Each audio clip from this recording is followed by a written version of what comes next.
On this episode of Locked On Angels, it's Talk to Me Tuesday. First time we've done this. Excited about that. And you wanted to know who the Halos might sign in the offseason and why it could potentially be Alex Bregman. Should the Halos also tank for Ethan Holiday? And what would you say to a new Halo fan who's following this team for the very first time into the offseason? It's Talk to Me Tuesday. Let's go. It's time to get locked on with Mike and John. And this is Locked On Angels.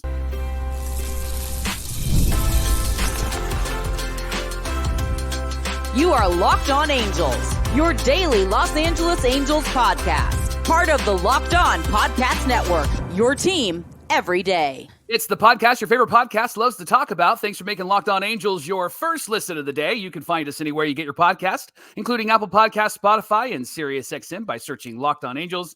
And if you'd like to give back to the Super Halo Bros for all this Super Halo content, here's some things that you can do. Leave us a rate and a review on Apple Podcasts. If you're watching on YouTube, hit that thumbs up button. And if you're not subscribed already, what are you waiting for? Time to subscribe and become a Locked On everydayer. And whether you're watching or listening, come over to YouTube, leave a comment. It's one of the best ways to get in touch with us and be a part of the conversation. And this episode of Locked On Angels is brought to you by FanDuel. Now through September 22nd, all FanDuel customers can bet $5 and get a 3-week free trial of NFL Sunday Ticket from YouTube and YouTube TV. Visit FanDuel.com/LockedOn to get started. Happy Tuesday to you, and thanks for being here for this episode of Locked On Angels, where it's your team every day. You've got the Frisch Brothers here with you, a.k.a. the Super Halo Bros. My name is John, and that's my brother Mike. And my name is Mike, and that's my brother John. Hey, we've been fans of this team for our whole lives, and it's a pleasure and a privilege to be talking Angels baseball with you every single Monday through Friday. It's our third season here at Locked On Angels, and you guys make this the best show because you guys are just so awesome when it comes to being our Locked On everydayers. In fact, today's show is a makeup show for the Fan Mail Friday we didn't get to, so we're calling it Talk to Me Tuesday. And I say you guys are the best because you guys asked all the best questions, Mike. Right. And so let's get into some of these questions right now. Chuck and Duck Meat on Twitter, a very famous everydayer, asked this question, Johnny. Would you forgive Artie if he goes crazy and spends money on free agents this offseason? For example, he signs Burnes and Juan Soto. Johnny, would you forgive him? Yes. Burnes and Soto, yes. Yes. Of course. Because this is what we've been asking for, Mike. We've been asking for those kinds of long-term signings for a long time. In fact, Corbin Burnes being on this team and being the ace of the staff, I think is a must. Now, whether he wants to play here or not, I know he has Southern California ties. That could be beneficial, but that's a whole different conversation. But if Artie went out and got Juan Soto and Corbin Burnes, I know it's a lot of money. I know it's going to be a lot of years, but that's the exact kind of moves that you need to do this offseason. Where are the two areas that we need improvement? We need starting pitching, and we need some insurance for the outfield when Mike Trout can't be in the outfield all the time. And so you have, a fine outfield of Moniak and Adele and Taylor Ward, but add a superstar like Juan Soto. If Artie gives me Corbin Burnes, he can have his superstar like Juan Soto. How about that? That's what I will say. That's what I'll say. John, it's never been about Artie not spending money. It's been about Artie and where he does spend money, right? And so that's where I think if Angel fans would have a bit of grace for him if he allowed Perry Minasian to spend money in the places where this team really needs a lot of help. And those two pieces, good grief, that would be so helpful, wouldn't it? Absolutely. And look, we had a bunch of questions about this. Logan O'Hoppe Truther on Twitter, great name. What do you do in the offseason? Do you sign Juan Soto because he's a generational player? Do we even have a chance of signing him? I mean, look, if Artie opens up the pocketbook, that's what it's going to take for Juan Soto to come here. I know that he's already won his World Series, and I'm sure he wants to win again. But look, people aren't going to say no to money, Mike, and they're not going to say no to longevity. And Ian Alexander, one on Instagram, said, what if Artie pulls an Artie this offseason and signs Juan Soto? Again, that would be a great Artie move. And here's why. Because Doc Brock 78 on Twitter said, who's next in line to get the next Anthony Rendon contract in the offseason? And what I think he's referring to is, hey, here's this big free agent coming off the books who, has been great in his career. And so many people might equate a Juan Soto move to an Anthony Rendon move. But here's the thing. Juan Soto is 26, and you're not going to get a 26-year-old hitting free agency hardly ever. And so you have some good years remaining with Juan Soto.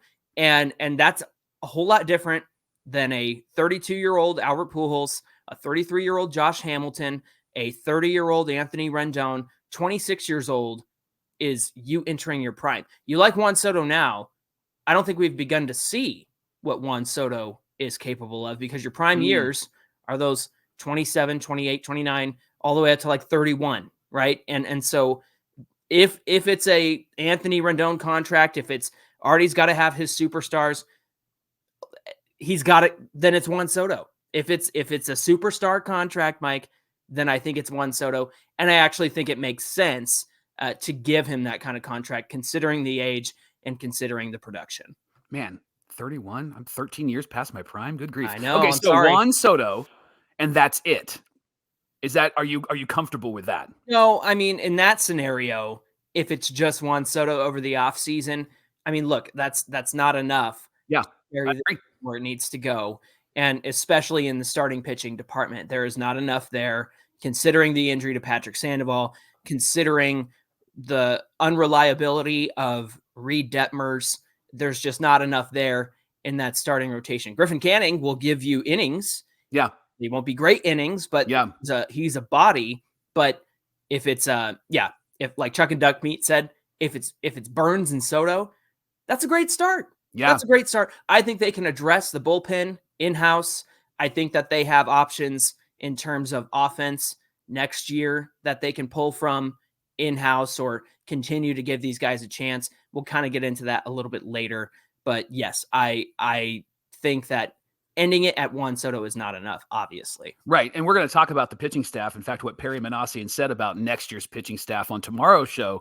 And so that's an interesting conversation. But I do think that a Corbin Burnes is a start, right? Because there is a lot that they would have to do if they want to be competitive next year. I mean, this team that they have right now, if they go with some of those young guys, at best, again, Johnny, is probably 500 if they just run with this same team, right? A healthy team is probably 500.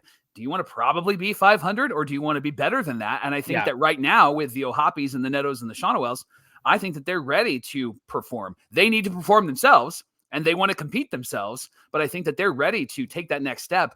This would infuse this team with two really incredible players. And we heard last year when they did go out at the trade deadline and got those players, we heard from players in that locker room that said, man, it was like so life-giving to know that the team was going to go do that. Obviously, it didn't work out, but they were stoked about it. They were pumped about it because the team was doing something to help get them to the playoffs. And so these two decisions would be powerful. One, Corbin Burnes by himself would be a good start, right?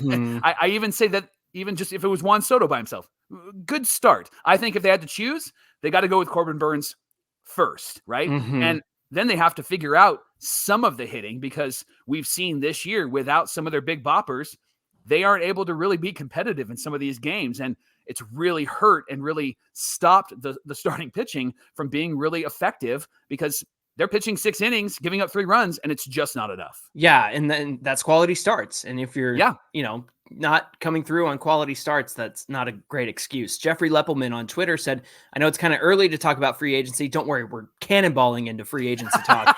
I saw a list of free agents. I know how much you hate the Astros. If you were the GM, would you sign Bregman? Mike, what do you say? I wouldn't. Here's why. Just because of his age. And I think that he's kind of on that Josh Hamilton downward trend. I don't think that Bregman's best years are in front of him. I think that they are probably behind him. He might have 1 or 2 more really strong years, but it seems like eye test that he's not going to be the same player that he was. Astros got his best years, and then he probably will get a really big contract either from Houston or from somebody else. I just don't know if he's going to be able to perform like he did. I haven't watched him every day like, Locked On Astros does or other Astro fans. I haven't paid attention to him, so I could be wrong about this, but I do think that it would be a very risky move. I think it would be almost another Anthony Rendon type of move. The Astros are interesting because they let George Springer go. They let Carlos Correa go, this core that helped them be competitive. And so I know that they have kept Jose Altuve, obviously, because that guy just doesn't seem to age, right? Yeah, right. and so, but I would say Altuve out of those 4 guys, Bregman, Altuve, Springer, Correa, Altuve's got the most longevity. Yeah. And so I will be interested to watch what the Astros do in terms of Alex Bregman. Maybe there's already conversations of, it's time for him to walk or whatnot. Sure. I just don't think that it's a good idea to bring him to the Angels. Nick Vlahakis on Twitter said this, Johnny, so I want you to play this role. You're Perry Minasian, and Artie's given you the okay to make one trade, one free agent signing, one extension, and one call-up this offseason to make this team better. Ready? Yeah. Set, go. All right, one trade. Yep. Garrett Crochet from the White Sox. Dang. Well, look, I mean. Yeah, I'm with you. I'm playing the game. Yep. I know that would cost a lot. Free agent signing, Corbin Burnes. One extension. Ooh, I think I got to go Neto. I like his baseline, Mike. A 2020 season at shortstop. Yeah. I would give Logan and Neto the extensions, but if I had to choose right now, I'd go Neto. And then the call-up, obviously Christian Moore.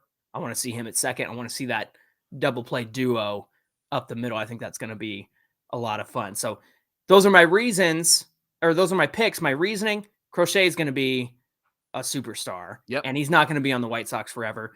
And we need pitching. So that's why I'm going Burnes and Crochet. Dang. Obviously the extension, the baseline. And then the call-up is, I can't wait to see Christian Moore play this game. Hey, thanks for making Locked On Angels your first listen of the day. The Angels are playing the Tigers today at 3:40 Pacific time. You can catch every pitch of the Angels hometown broadcast on SiriusXM with the SXM app.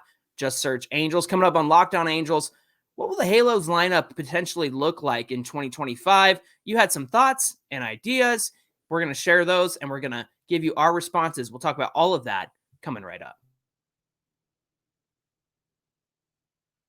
Locked On Angels is brought to you by FanDuel. We talk a lot about FanDuel. They're America's #1 sports book, and they have a little something new for you, a little something different on FanDuel. Now through September 22nd, all FanDuel customers can bet $5 and get a 3-week free trial of NFL Sunday Ticket from YouTube and YouTube TV. Then, with a YouTube TV base plan, you'll be able to watch every out-of-market Sunday afternoon game. Super fantastic. All you need is a Google account and a current form of payment, and you can cancel anytime. I already see a bunch of people out there saying, don't talk to me on Sunday. I'm shutting everything down. I'm shutting myself in the house to watch football. So this would be a great deal for those people, right? Right. We're just a week away from an NFL season, so you got to get in on this. Just visit FanDuel.com/lockedon to download America's #1 sportsbook.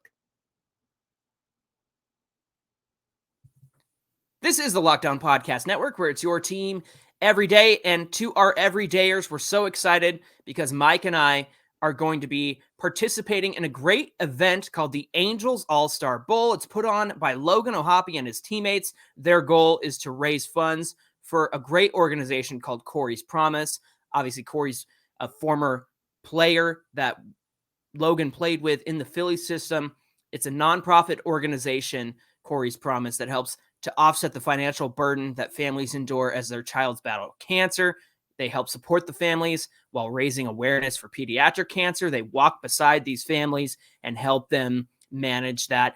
You, our everydayers, can join us at this event and support this incredible organization. So come hang out with us Saturday, October 5th at Cal Bowl in Lakewood from 1 to 4 p.m. We're bowling together and supporting a great cause. Plus, some other Angel teammates will be there as well to bowl with us, including Logan. So grab your tickets by clicking the link in the show description. And when you do, use our promo code BROS at checkout. That's BROS at checkout. So you can get $50 off your ticket. We are so honored to be part of this incredible event. We'd love our fellow Angel fans and everydayers to join us. And we're so excited to meet you guys too. I think it's going to be a lot of fun. And so we're all really hyped about this. So get in the link in the description and make sure you punch your ticket to the Angels All-Star Bowl. It's Talk to Me Tuesday, Johnny, and one of our favorite everydayers is Stefan Muma on Twitter. He asked this question. It feels like next year's positional starters are pretty solid, assuming Christian Moore is coming up to the big squad, except for third base. If Rendon and Trout DH half the time, what third baseman or bats are free agents that you would consider? You know, he brings up a good point with Christian Moore potentially playing second base, Mike. So in that scenario, I'm looking at Rengifo over at third. And I think that he got a lot of playing time over there this season. Obviously, he's not the standout that a lot of he's not Matt Chapman over there, right? At the same time, I think Rengifo has really benefited from the Ryan Goins, Ron Washington fielding drills and doing all of that. So if there's a question about third base and you're bringing up Christian Moore at second, Rengifo at third, I think is a great consideration to make. I would even give Cole Fontenelle a chance. I know he's been hurt, but if he starts out his season in the minor leagues and is obviously recovered, obviously doing well, then perhaps by June, you get yourself a Cole Fontenelle to come up. Otherwise, I think it's depth. I don't think it's a major third base signing. Plus, you still have Rendon who can play over there. Rendon, the best thing Rendon offers right now is his ability to play third base. Let's be honest, right? And so I think if he's still on this team and you're keeping him over there, I think Rendon, you and I talked about it before, like Rendon is not in our everyday lineup next year. He's kind of off the bench. And to be honest, that's just kind of where things stand right now. I know he's expensive. I know that, he's somewhat productive when he's out there, but there's just more important things to be done here. I'd rather see Christian Moore at second and Rengifo at third base. Yeah, I agree with you. I think that we have to consider that Rengifo is going to be back, and I think he played a really strong third base this last season when he did play. And if you have Christian Moore, you're not going to move him around the diamond. You're going to have him at second base to be able to handle at second base because really you're bringing him up for his bat, right? Yeah, exactly. Mike WF on YouTube said the Angels lineup next year, healthy, looks identical to this year. Rengifo leading off at second, Neto batting second at shortstop, Trout in the outfield, Rendon, Shawnuel, O'Hoppe, Ward, and then some combination of Adele and Mickey. He said, is there a way to vastly improve on that? My thought would be to sign a great bat in the outfield and move on from one of the non-Trout outfielders, go after one or two of the plethora of free agent arms. I love that, plethora. And you may have a sneaky competitive team. Just my thoughts. Would love to hear your thoughts. Mike, I want to hear your thoughts. Let's go.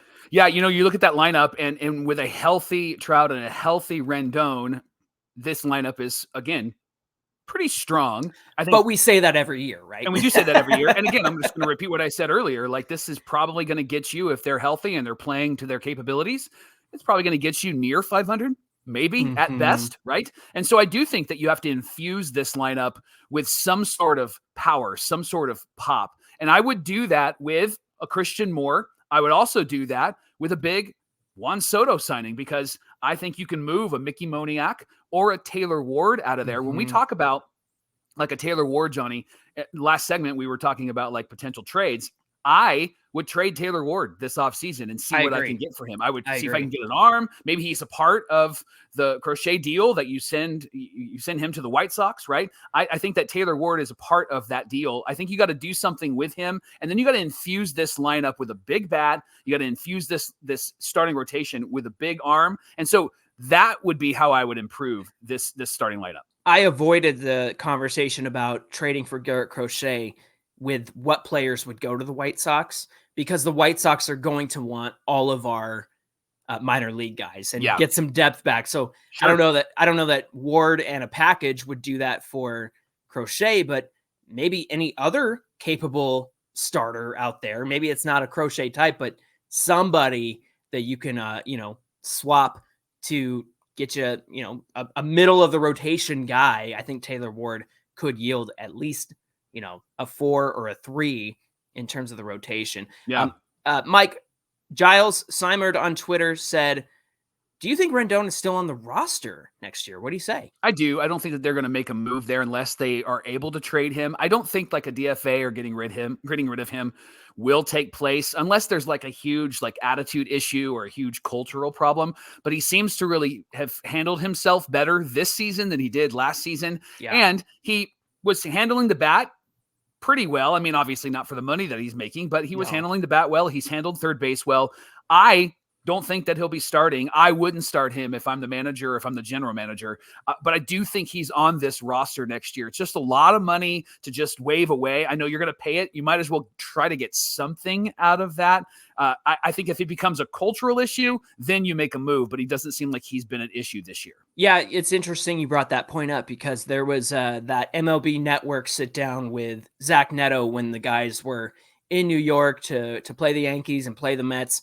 And he said something along the lines of, if there's one player on your team you wish people knew better, he said it was Anthony Rendon. Because I think people don't understand who he is, and he gets misunderstood. And a lot of that, of course, is the nonsense that we dealt with last year. Sure. But to me, what matters there is that Zach Neto was like, no, that's somebody I want around. That's somebody who I learned from and I appreciate. So I think that was a tick in the Anthony Rendon column to hear that from Zach Neto. Mike, I want to put these last two questions together because they all kind of deal with the same thing. Carlos Risen on Instagram said, what do we expect from a 2025 season? Losing and development again, or should we be hopeful? And then Mario from the Barrio, I love that, on Instagram said, first season fan here. Mario, so glad to have you. Yeah. I'm wondering, what do I have to look forward to in the off season?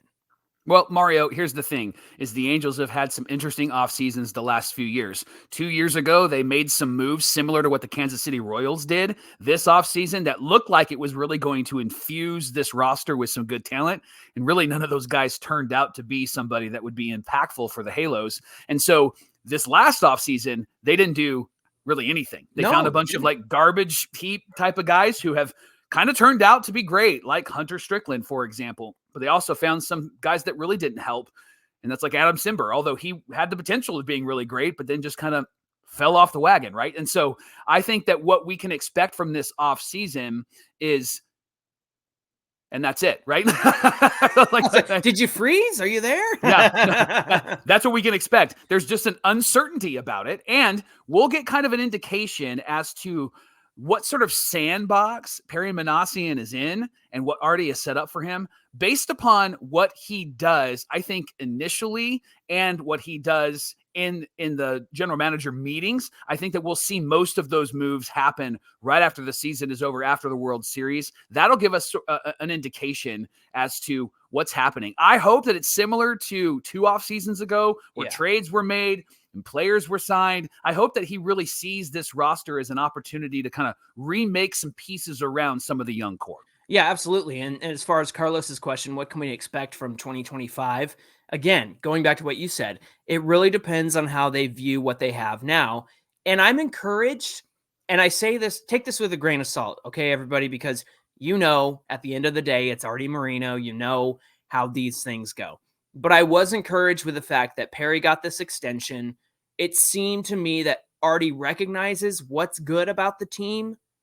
And I would take that one step further and say, okay, well, if you know what's good, then you know what's not good. Yeah. And hopefully, and this is, again, hopefully, hopium, all that stuff, they can take what they are lacking and do something with that over the offseason.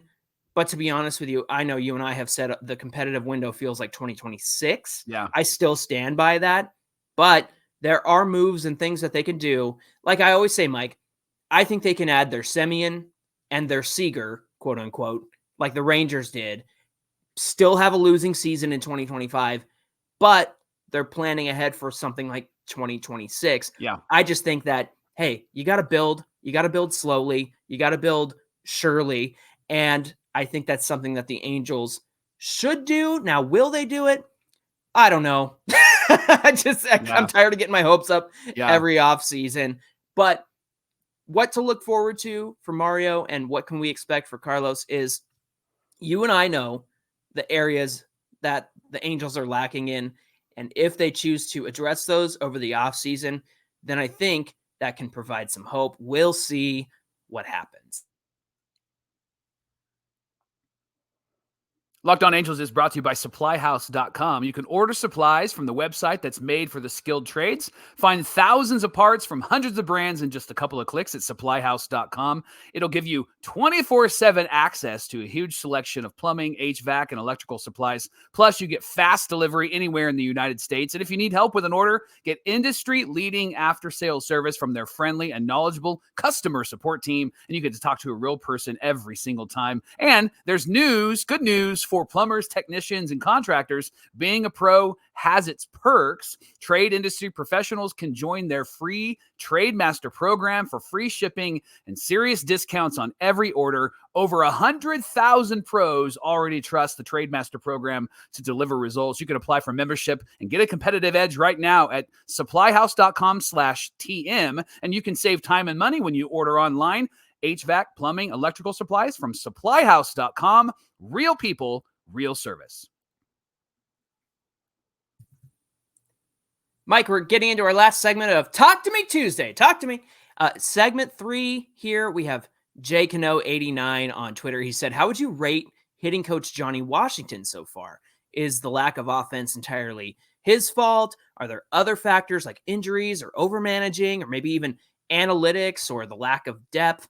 What do you say, Mike? I think it's immaturity, John. And I think the reason why I see it as immaturity is That's because... funny. I was going to say the same thing, honestly. Right, because you look at like Zach Neto, for example. He was going to ditch the leg kick, and then for a long time, he had the leg kick, and he said, why am I doing the leg kick? Right? Mm-hmm. And then same thing with Joe Adell. Spring training, he was doing the little Shohei Ohtani like foot dance. The toe tap. Right. And then he went back to this leg kick again. And then he went back to the toe tap. And his slash line, since going back to that, is over 300 batting average and over 300 on base percentage and a slugging percentage of nearly 500. So the guy has been pretty fantastic. And so I just think it's immaturity. I do think that Johnny Washington had his work cut out for him because he had to erase a lot of what the team learned seasons before, right? And it was that attack the zone, swing for the fences, let's get home runs, right? And that you've seen that kind of pop up every once in a while in games. And I think that's been probably the biggest tension is, hey, I need you guys to dial back the anxiety and I need you to dial up the maturity. And I think that's what Johnny needs to focus on in the offseason.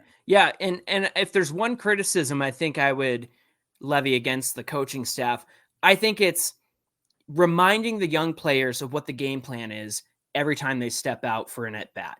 Sometimes it looks like they are trying the same things that they did in AB number 1, and it's AB number 4 against the same pitcher. Right. And we have seen, and we've talked about it on the show, we've seen them, struggle in the first at bat, the second at bat, but maybe by the third, they have an understanding of what's going on with that pitcher out there. So we have seen them maturity wise take that into consideration.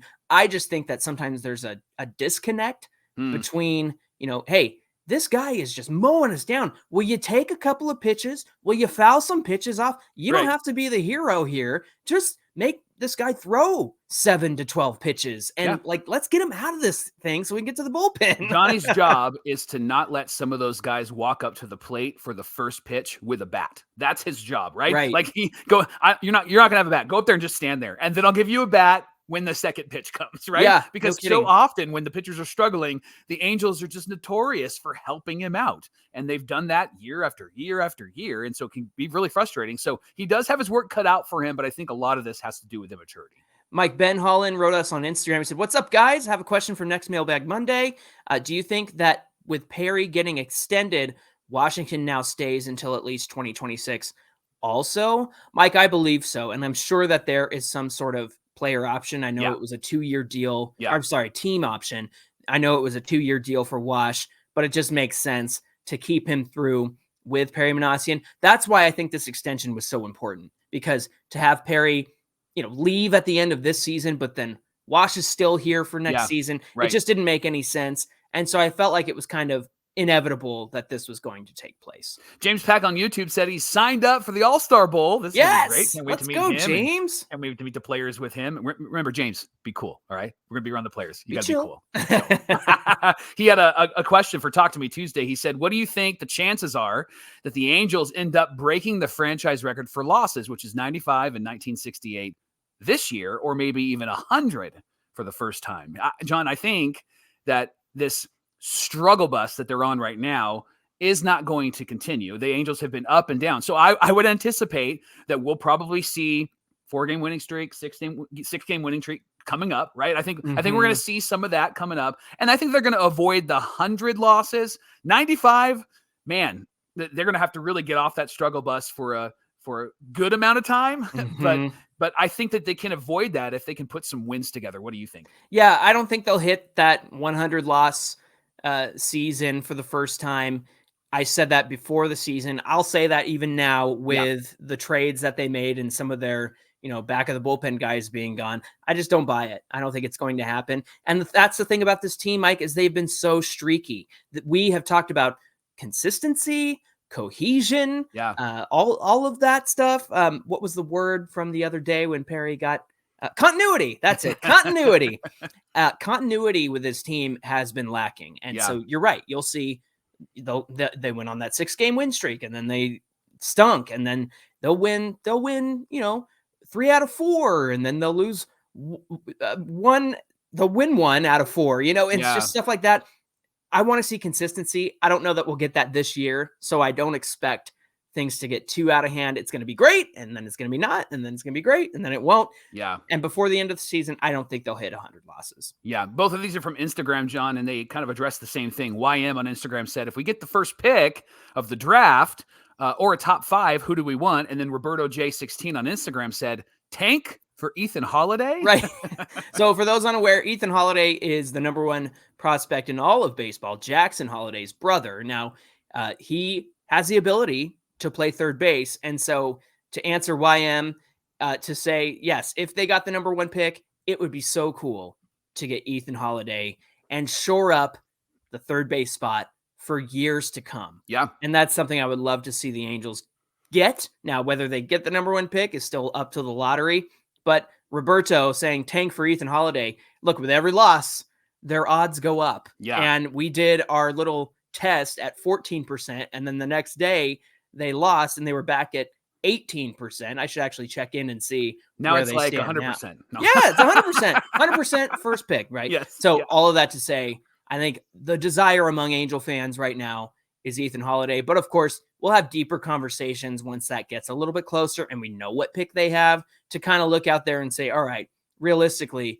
who can they get and who would they go for? Hey, thanks for making Locked On Angels your first listen of the day. Now for your second listen, check out Locked On MLB with our friend Soli. It's an incredible podcast, talks all of baseball. He even talks Angels. Sometimes it's not nice to the Angels, but they deserve that. But you would check out his show and you would love his show. He's going to make you smarter as a fan. He is on YouTube or wherever you get your podcasts, and he's a part of the Locked On Podcast Network, where it's your team every day. Hey, give us a follow on Twitter at Locked On Angels and also on Twitter and Instagram at Super Halo Bros. Again, if you're interested in signing up for the Angels All-Star Bowl, the link is in the episode description. We would love to see you there, and we'd love to hang out with you. I love meeting our everydayers, Mike. It's so much fun when we get to do that. Hey, what do we have on deck for tomorrow's show? What does GMPM believe about this starting rotation next year? Who's going to be in it? Who's he going to call up? He actually had a good conversation with Jeff Fletcher of the OC Register, and so we're going to share his thoughts, and then we'll respond to his thoughts with our thoughts tomorrow on Locked On Angels. All right, looking forward to that conversation. We hope you'll come back and join us for that. Until then, my name is John, and that's my brother Mike. And my name is Mike, and that's my brother John. Thanks for being here with us, everybody, and we'll see you back here on Wednesday. I think Chuck Finley, Mark Langston. For the rotation next year? For the rotation next year. Let's do it. Yeah, agreed.